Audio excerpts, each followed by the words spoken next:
Quiero en esta mañana preguntar, ¿se acuerdan del mensaje de la semana pasada? ¿Cómo se llamaba o algo del mensaje? Atrévete, ¿cierto? Pero, ¿qué nos habló Dios a través de esa palabra? Atrévete. Atrévete a ser diferente. ¿Cierto que no es fácil? Porque a la verdad la corriente está como que arrastrando a muchos a ser iguales. Porque si eres diferente, entonces vas a sentir que los demás se burlan, el bullying de los demás, y que de pronto te sientes incómodo por ser diferente.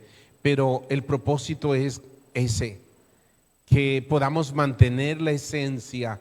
Dios quiere que seamos diferentes a los demás. Amén. Quedé debiéndoles algo sobre, aparte de todas esas filosofías que hoy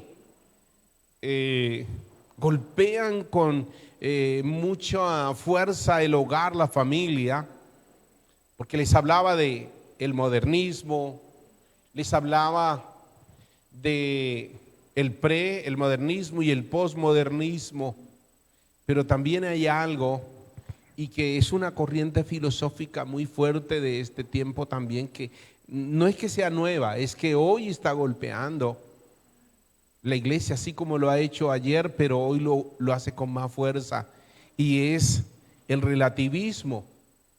¿Por qué? ¿Qué tiene que ver esto? Mire, voy a leerles así una parte.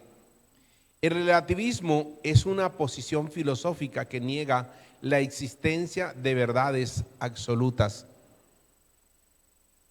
En otras palabras, considera al saber como incompleto y sostiene que el conocimiento humano es relativo, subjetivo e incapaz de ser objetivo, ya que está influenciado por la historia y otras ideas preconcebidas. O sea que, según esto, no hay una verdad absoluta, pero ahí es donde nosotros, como cristianos, tenemos que ser fundamentados en la palabra de Dios. Porque, escúcheme bien, uno encuentra que estas filosofías hablan que Dios no se puede demostrar, y como no se puede demostrar científicamente, entonces es relativo. Pero escúcheme bien, la palabra de Dios lo que nos enseña es que la única verdad es Jesucristo. ¿Alguien puede decir a eso amén? Porque si de pronto usted duda eso, dígame, le voy a decir, está grave. La única verdad absoluta es Jesucristo, es Dios. Y escúcheme bien esto. El modernismo ha sido esencialmente humanista. El ser humano, lo que trata esta filosofía es que el ser humano es el centro de todo y que todo gira alrededor del ser humano. Esto, aunque parece que no fuera muy nocivo, déjeme decirle que esto le quita el primer lugar a Dios, donde ya el hombre no se preocupa por poner a Dios en el primer lugar de su vida, sino que regularmente lo más o lo primero y lo más importante es cómo me sienta y lo que yo pueda lograr. Pero déjeme decirle en esta mañana esto. Hoy tenemos que enfrentar con nuestra vida las filosofías que llevan al hombre a apartar a Dios de su vida. Porque el hombre sin Dios no es nada. La esencia del hombre es que pueda tener a Dios en el corazón. La misma Biblia lo dice, que sin Dios nada podemos hacer. Bueno, y con estas filosofías aparecen muchas más, como digamos, aquello que el naturalismo, donde todo es la naturaleza, bueno, todas estas cosas que les hablaba el domingo pasado. Pero déjeme decirle en esta mañana, Dios es el centro de todo. Y después de Él, lo más importante es Él. Amén. Escúcheme bien. Voy a leerles en esta mañana sobre algo que el domingo no les leí. Yo dije que iba a terminar este tema hoy. Y hoy toman un derecho fundamental para golpear a la sociedad. Y voy a hablarles del principio del libre desarrollo de la personalidad. Saben que eso es una de las cosas que hoy enseñan a nuestros niños, a nuestros jóvenes, que tú puedes hacer lo que se te dé la gana y nadie, ni tus padres, ni nadie te puede decir cómo te concibes o qué quieres hacer. Eso es problema tuyo. Tú te puedes parar de cabeza y tú tienes derechos. Ese es un derecho fundamental, el libre desarrollo de la personalidad. ¿Había oído esto? Escúcheme bien, un amigo me dijo, esta semana no voy a mandar a mi nieto de 7 años al colegio porque sé que esta semana es una semana, donde van a aprovechar como la fiesta o no sé qué para fundamentar o cómo puedo decir, inculcar determinada filosofía en la vida de estos niños. Porque hay un adoctrinamiento agresivo a todo nivel, en todas las escalas. Voy a leerles sobre esto. Dice, el principio del libre desarrollo de la personalidad aparece recogido como derecho fundamental porque así es.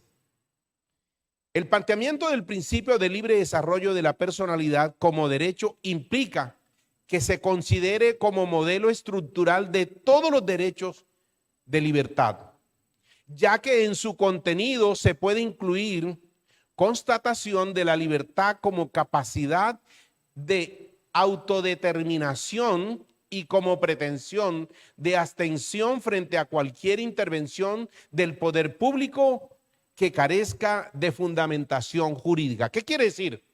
Nadie puede obligar a nadie a hacer como quiera la persona hacer. O sea, voy a un restaurante y ahí está una pareja y veo otra persona allí y por lo que uno ve, ya la persona es simplemente como se quiera concebir. Y nadie, ni los padres, ni nadie puede obligarlo. O sea, nadie puede ni siquiera opinar, porque el libre desarrollo de la personalidad es un derecho que la persona tiene. Y esa es la verdad. Voy a decirle esto, esa es la verdad. Nosotros tenemos libre desarrollo de nuestra personalidad. Y nadie nos puede obligar a ser diferente o a ser como ellos quieran. Esa es la verdad. Y sabe, hay un principio. Jesucristo nos compró con su sangre y Él nos hizo libres. ¿Estamos? Así que no le dé miedo, este derecho fundamental está en la Constitución. Pero ¿sabe? Es que lo están usando en contra de nosotros, de nuestros hijos, para enseñarnos que tenemos que ser como ellos quieren ser o como ellos son, o pensar como ellos piensan. Pues no, déjeme decirle, a nuestros hijos hay que enseñarles que ellos son libres porque Jesucristo nos hizo libres. Y nosotros tenemos la capacidad de tener criterio propio porque Dios nos dio libre albedrío. ¿Está conmigo? Pero ¿qué es lo que sucede? La filosofía de hoy es esto. Si tú no eres como ellos y si tú no piensas con ellos como ellos, estás en nada. ¿Me hago entender? Ahí es donde nosotros como iglesia hoy somos llamados a hacer luz en medio de las tinieblas. Amén. Ahí es donde nosotros como padres, como cristianos, tenemos que brillar en medio de la oscuridad y poder decir, sí, esa es la verdad. Tenemos libertad, tenemos derechos fundamentales, el libre desarrollo. Y voy a mostrarles esto hoy. Ese libre desarrollo que tiene cada persona nos los ha dado Dios y nadie nos los puede quitar. Amén. Así que no le dé miedo cuando digan, no, es que ahora con el libre desarrollo de la personalidad. Sí, esa es la verdad. ¿Sabe qué es lo que pasa? El problema es que no estamos formando a nuestros hijos con el carácter de hombres y mujeres de Dios. ¿Me hago entender? Eso sí es peligroso. Eso sí da miedo. Porque si no formamos hoy a nuestras generaciones con el carácter de un hombre y una mujer de Dios, entonces sí lo van a formar. Y entonces sí lo va a afectar esas filosofías de hoy.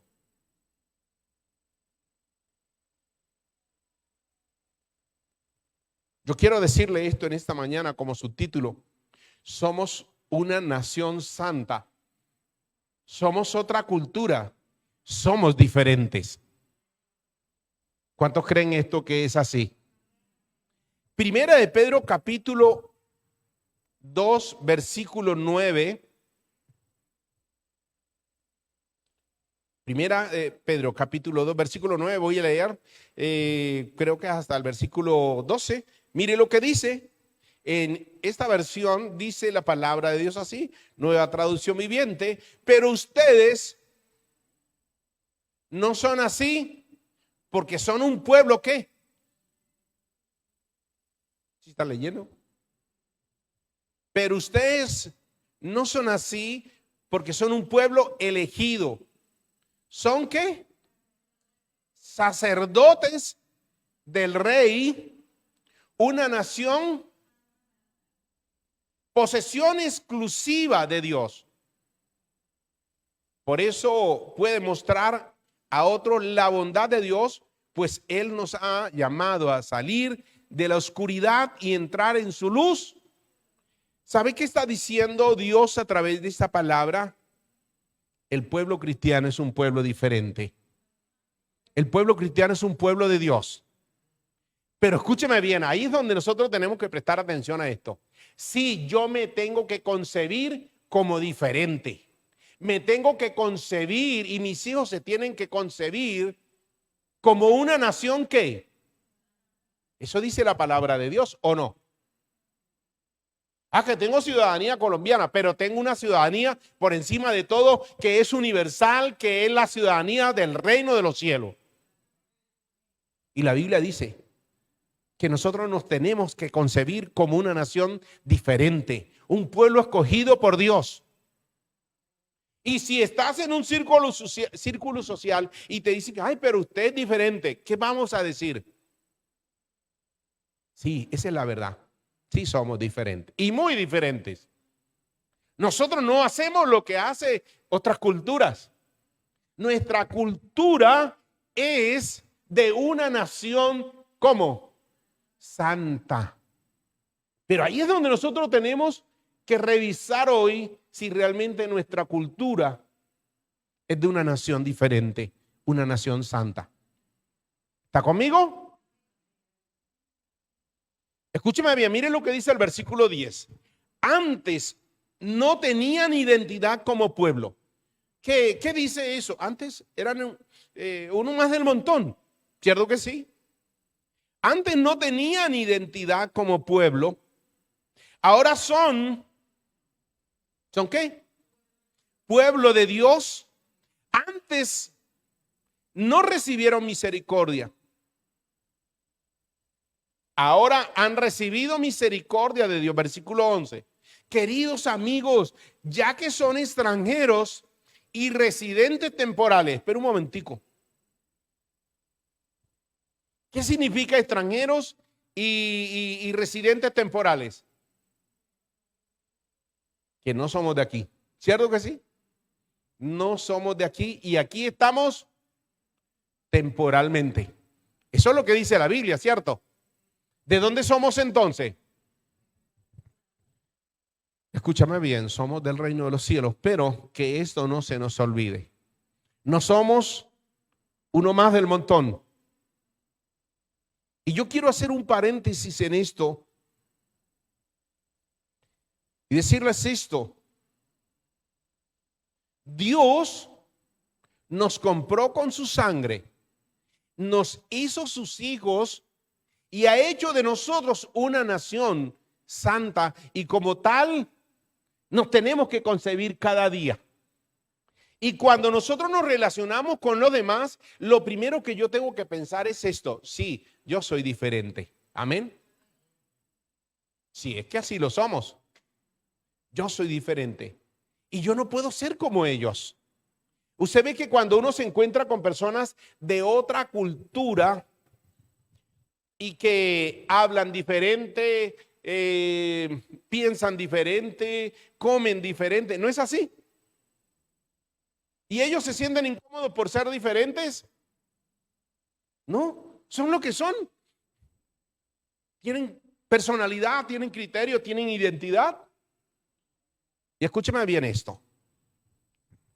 Un día Jesús estaba en un lugar y iba a pasar por un lugar, y un hombre, dice que él era de pequeña estatura, digamos así, y salió corriendo porque quería ver a Jesús y se subió en un árbol sicómoro. ¿Se acuerdan de quién estoy hablando?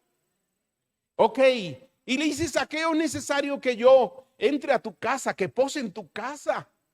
Y este hombre se alegra y cambia su vida. Pero él algo se sorprende. Y es que Jesús dice algo: el que no nazca de nuevo. ¿Se acuerdan? El que no nazca de nuevo del agua y del espíritu, ¿qué le dijo? Este no puede ver a Dios. Escúchame bien esto. El que una persona se congregue en una iglesia aún por años no quiere decir que haya nacido de nuevo. ¿A dónde voy con esto? Una persona tiene que ser formada en el carácter de la vida cristiana. ¿Por qué? Voy a esto.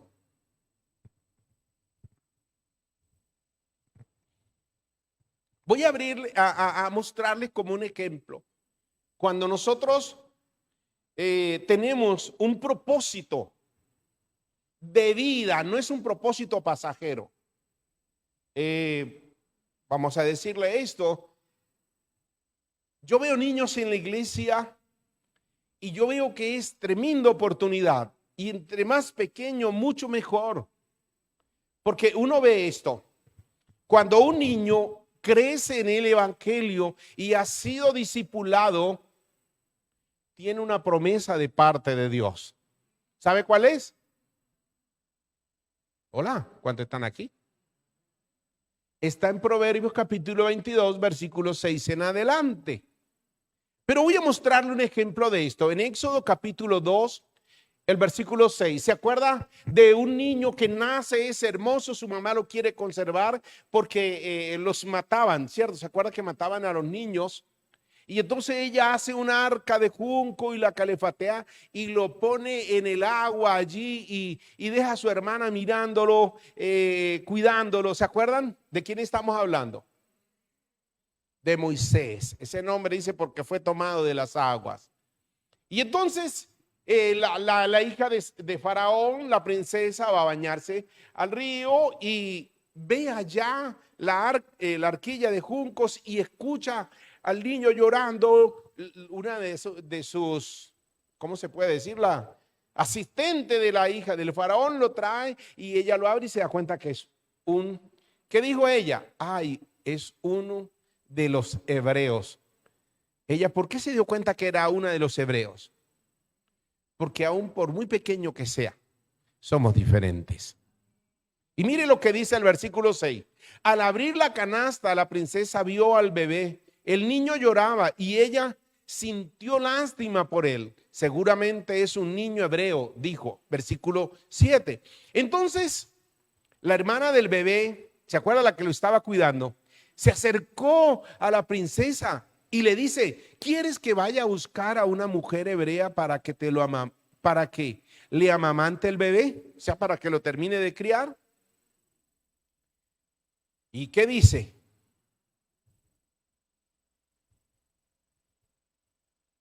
¿Quieres? Y dice la Biblia, sí, consigue a una, contestó la princesa. Entonces la muchacha fue y llamó a la madre del bebé. Versículo 9, toma a este niño y dale el pecho por mí, le dijo la princesa a la madre del niño. Te pagaré por tu ayuda. Así que la mujer se fue con el bebé a su casa y lo amamantó. Versículo 10, eso dice esta versión. Años más tarde, cuando el niño creció, ella se lo devolvió a la hija del faraón, quien lo adoptó como su propio hijo y lo llamó, pues explicó, lo saqué del agua. Escúcheme bien esto. Imagínese aquella mamá que sabe que su hijo va a vivir ahora en la casa del faraón. ¿Qué iba a hacer entonces él? Un candidato a un faraón porque lo iban a adoptar como un hijo. Y mire esto.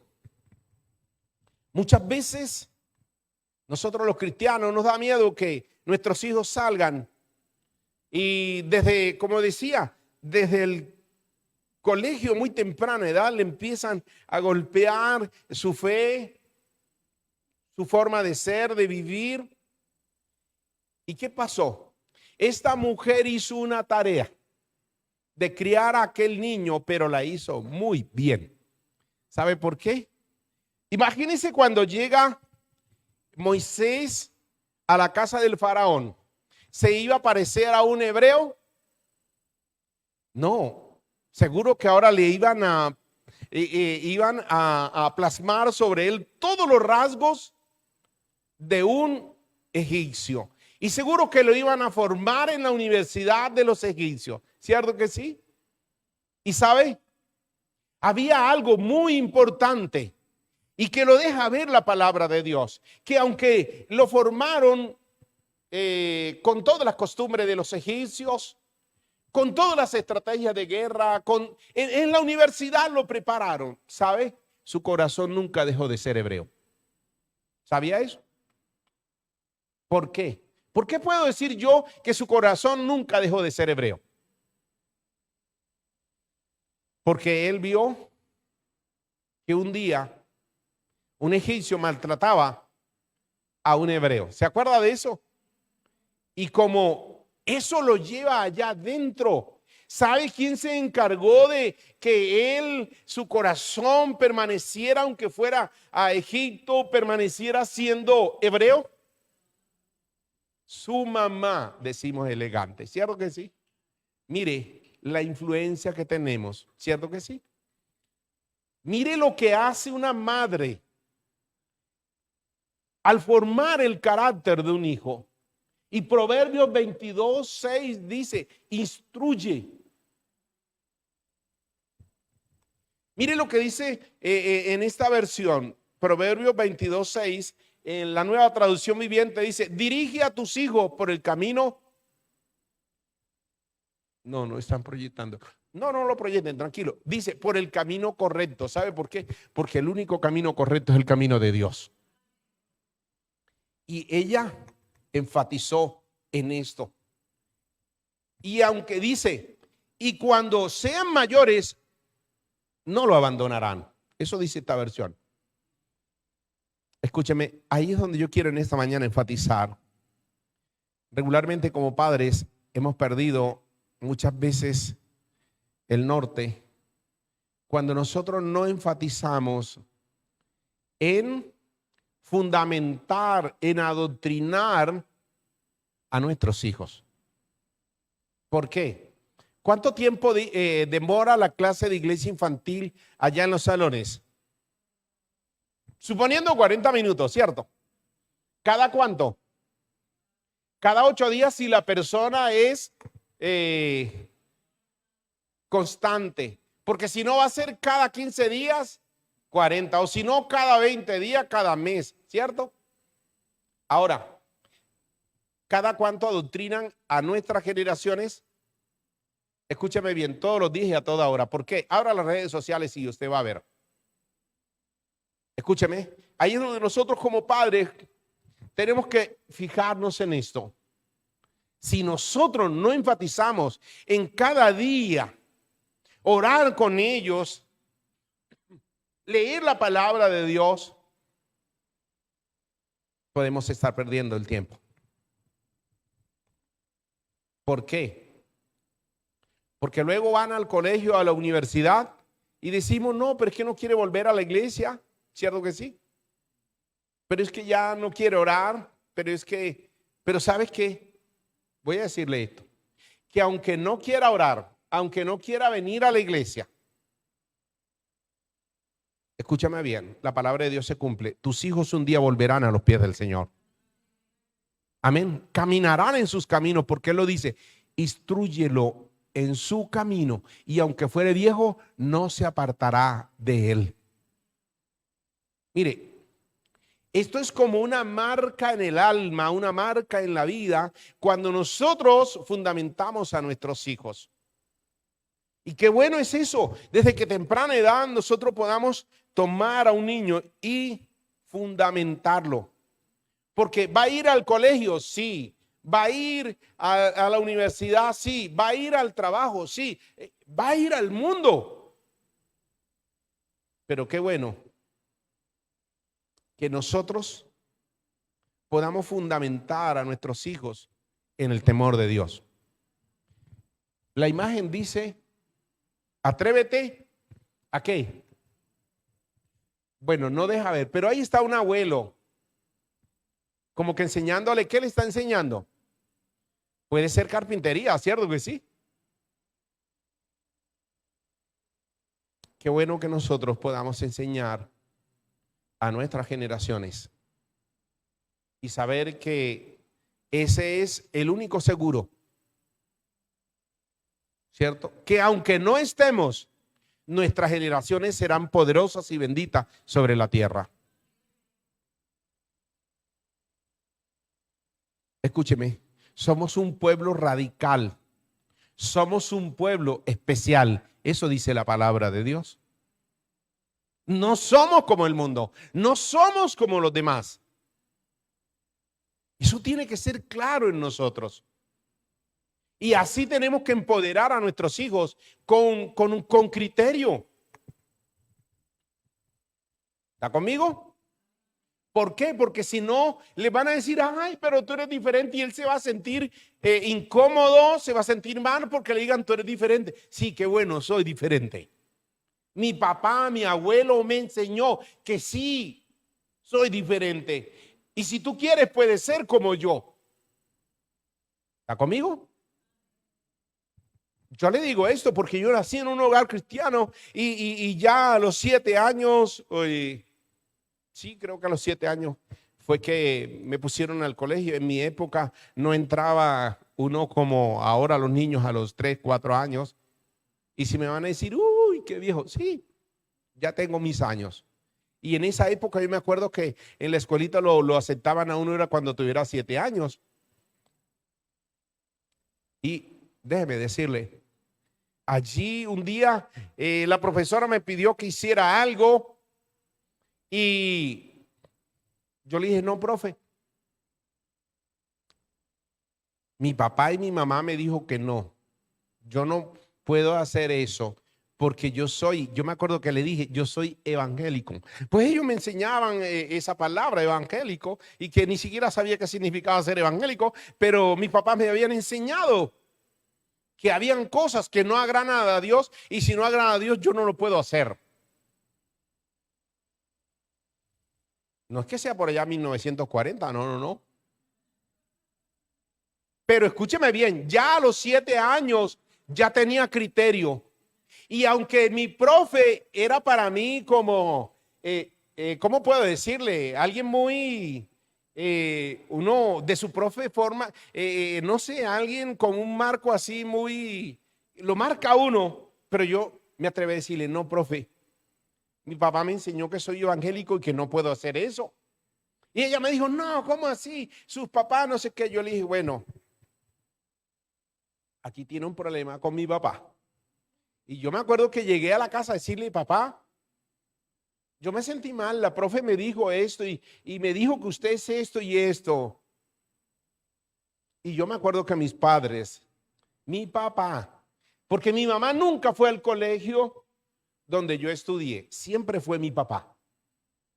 Y cuando fue, le dijo, profe, yo le agradezco todo lo que usted hace por enseñar a mis hijos.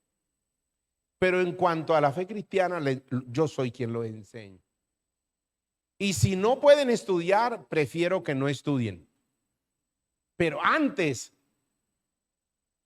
que todo, mis hijos son cristianos.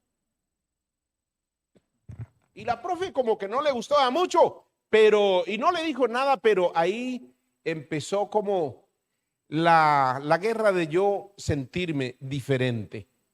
Y no era fácil para mí, un niño desde temprana edad, sentir que es diferente. ¿Estamos?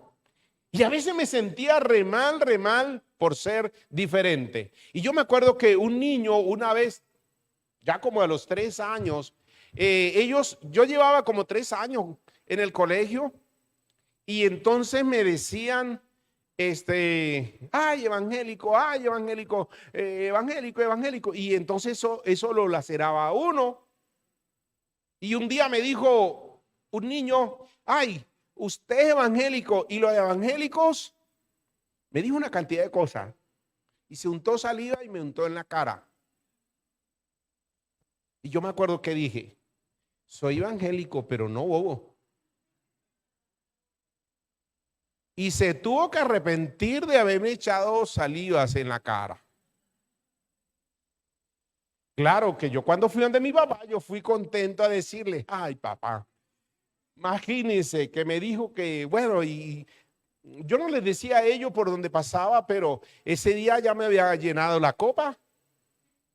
Y yo dije, así sea como sea, lo muerdo, hago lo que sea, pero tampoco me va a quedar así. ¿Sabe? No es fácil.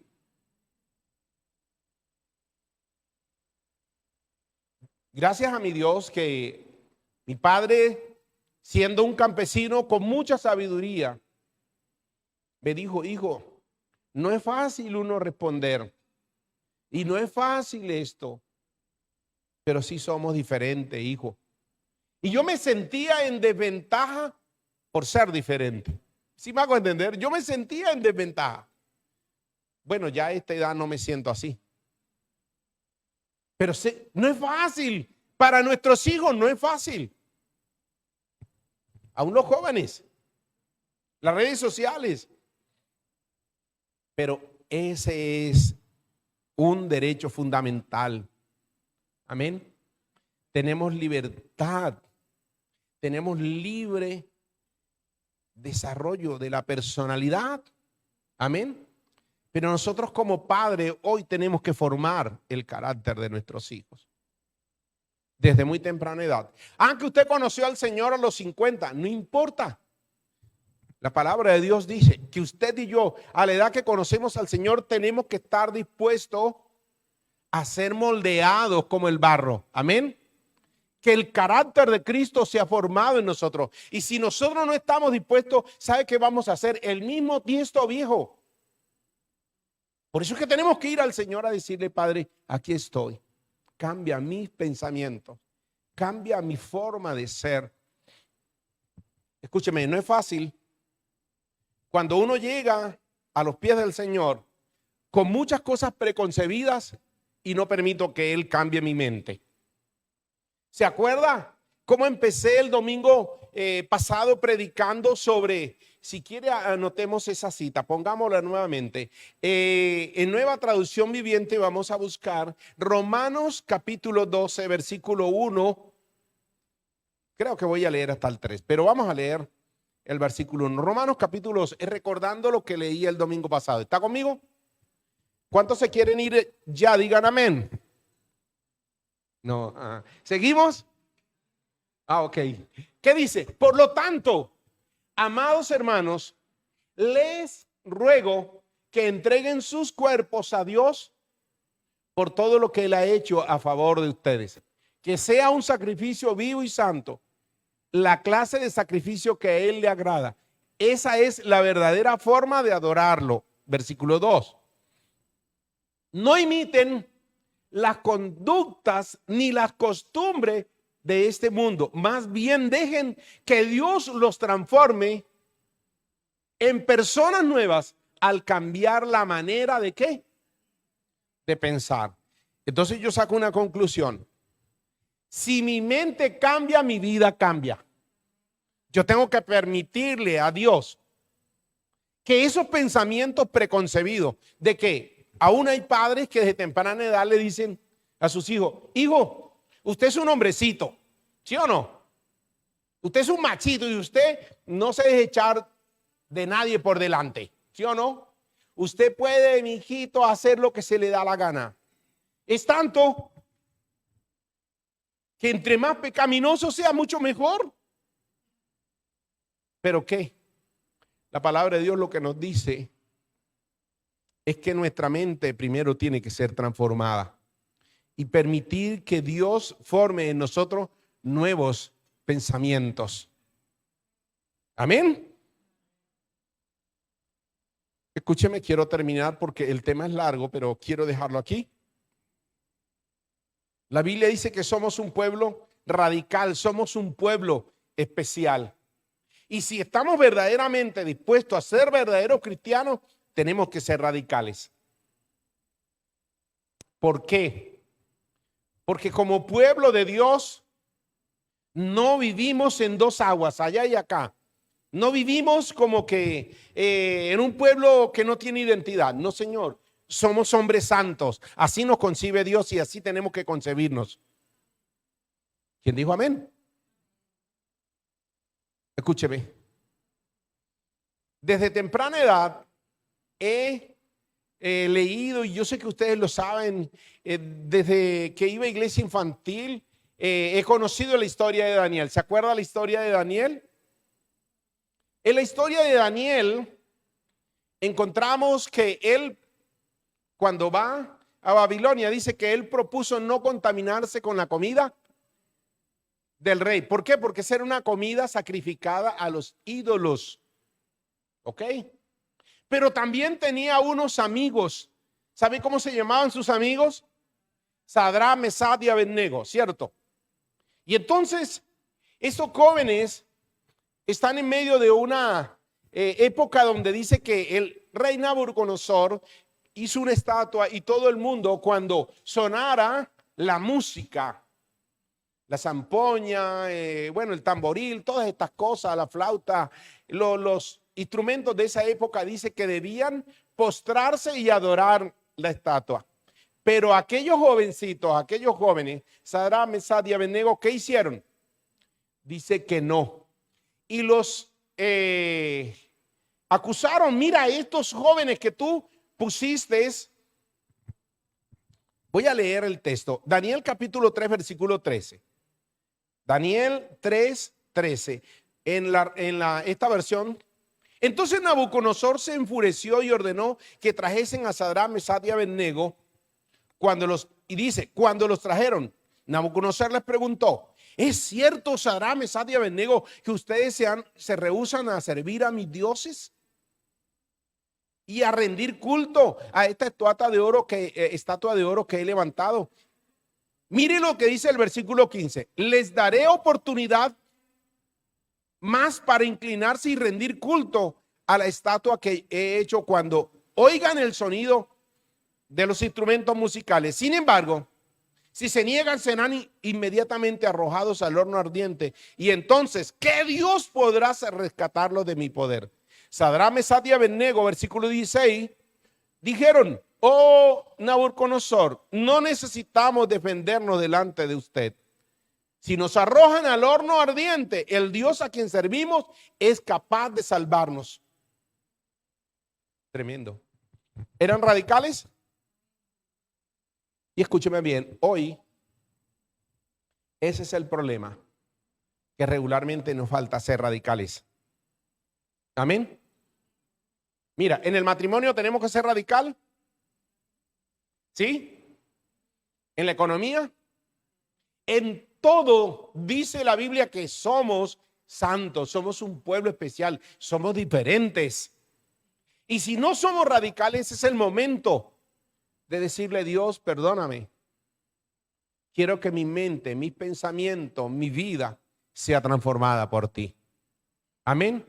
No dejemos que las corrientes filosóficas golpeen nuestra mente. ¿Sabe por qué? Porque hoy todo es relativo, ¿sí o no? Muchos el pecado no lo ven como pecado, sino como. Pues eso es desde el punto de vista que lo veas. No, espérate un momentico. El pecado no es pecado desde el punto de vista que lo vea. El pecado es pecado porque aquello desagrada a Dios.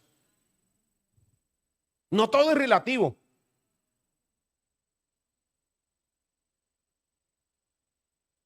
¿Cuántos en esta mañana queremos decirle a Dios, Señor, quiero que hagas de mí ese hombre, esa mujer que te agrada? Quiero que hagas de mis generaciones una generación santa. Amén. Una generación que agrade a Dios. Pero escúcheme bien. El ser cristiano no es venir a un templo, no es congregarse en un lugar, porque hoy los templos están llenos de gente que de labios es cristiano, pero su vida no da testimonio de ser radical en la santidad y en la integridad. Escúcheme bien, Dios no viene por una iglesia.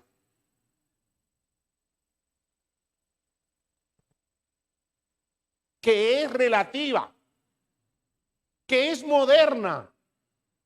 Dios viene por una iglesia, dice la palabra de Dios, pura, limpia y sin mancha. Una iglesia que le agrade a Dios.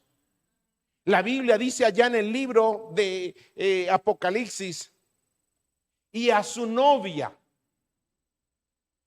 ¿Quién es la novia del Señor? Y a su novia se le ha permitido que se vista ¿de qué? De lino limpio, blanco y resplandeciente.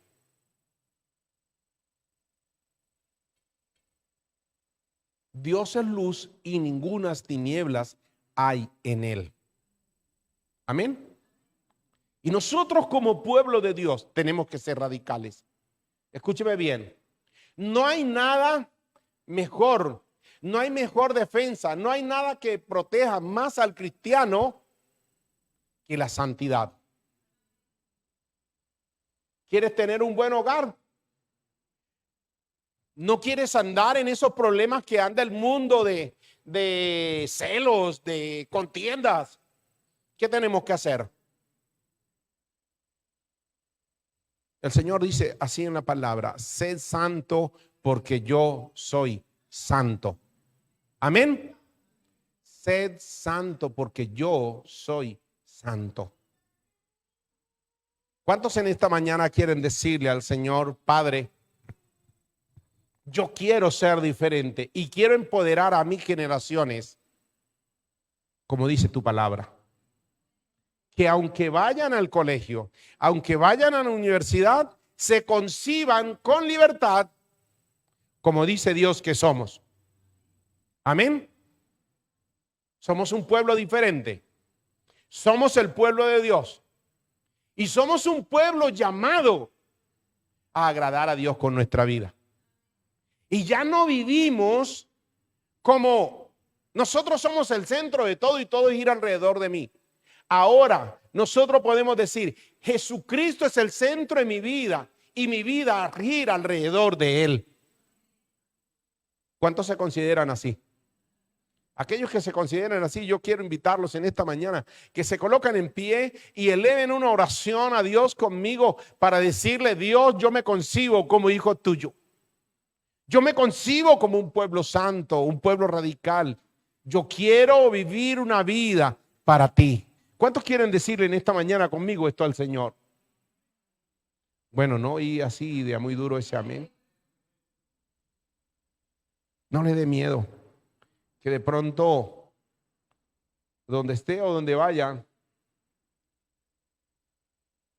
le vayan a decir, pero es que usted es diferente, y se vaya a sentir mal, sino que usted pueda decir, sí, Señor, yo soy diferente, pero te voy a decir, el que te va a defender es Dios.